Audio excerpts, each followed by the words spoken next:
Latvijas dabas muzejā atklāta izstāde Putndārzs, kurā aplūkojami dažādu sugu un šķirņu istabas putni. На выставке в этом году представлены 6 отрядов птиц. Šogad izstādē pārstāvēts 6 dažādu sugu putni. Tie ir kanāriju putniņi, amadīnas jeb punduržubītes, paipals, papagaļi, baloži un dekoratīvās vistiņas. Šogad salīdzinājumā ar citiem gadiem izstādē aplūkojams daudz vairāk dažādu šo putnu šķirnes un pasugas. Apskatām arī dažas dienas veci, paipalu cāļi un runājošais papagails, kurš mums ir publikas mīlulis. Tas ir dzeltencekulu kakadu petito. Mūsu doma, veidojot šo izstādi, ir popularizēt eksotisko putnu audzēšanu, kā arī iepazīstināt ar šo putnu audzēšanas pirmsākumiem Eiropā.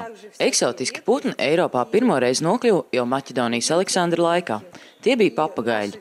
Nedaudz vēlāk attīstoties jūrniecībai, Eiropā nonāca arvien vairāk dažādu eksotisku putnu – papagaļu, kanāriju putniņu un amadīnu. Tieši jūrnieki un pirāti veicināja eksotisko putnu popularitāti, jo kopā ar dažādām precēm, dārglietām, garšvielām, audumiem un citām bagātībām no tālajām zemēm viņi ved arī dzīvās bagātības – eksotiskus putnus.